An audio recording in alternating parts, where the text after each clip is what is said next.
Class 12th physics का एक numerical दिया हुआ है जिसमें ये बोल रहा है क्वेश्चन में कि वैद्युत क्षेत्र E = 3I के प्लस 4J के न्यूटन पर कूलाम का एक तल है, ठीक है।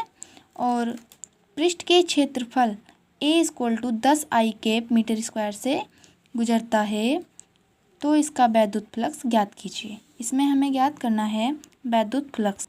तो सबसे पहले हम क्या करेंगे, जो वैल्यू गिवन है उसको लिख लेंगे। तो हमें यहाँ पर क्या क्या गिवन है,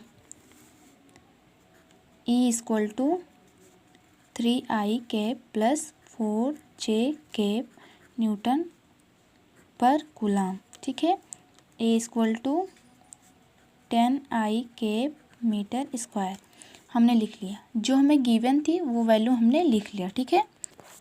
अब जो फाइंड आउट करनी है, फाइंड आउट क्या करना है, वैद्युत फ्लक्स फाइंड आउट करना है। तो फाई = मैंने क्वेश्चन मार्क लगा दिया। अब क्या करेंगे, इसका जो फॉर्मूला होता है, चूँकि हमें पता है फाई = E, ठीक है, क्या E vector dot A vector होता है, ठीक है। अब यहाँ पर फाई = E का मान क्या है, E का मान है 3I के प्लस 4J के डॉट, इसको ब्रैकेट में कर लो, फिर A का मान क्या है 10I के।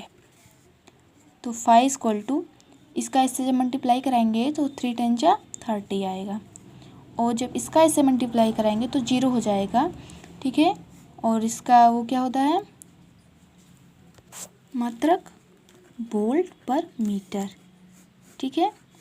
तो एक बार क्वेश्चन को हम फिर से समझ लेते हैं क्या बोल रहा था और हमें क्या याद करना था।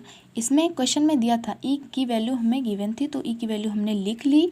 फिर A की वैल्यू भी हमें गिवन थी, तो मैंने A की वैल्यू भी लिख ली। और हमें फाइंड आउट करना था वैद्युत फ्लक्स, तो वैद्युत फ्लक्स मैंने फाइंड आउट करने के लिए क्वेश्चन मार्क लगा दिया। फिर मैंने फार्मूला यूज़ करा। फार्मूले के बाद मैंने क्या करा, सेकेंड स्टेप, मैंने उसका मतलब जो वैल्यू दी थी मैंने उसको रख के उसको सॉल्व कर लिया, तो 30 आया, 30 वोल्ट मीटर, ठीक है। Thank you.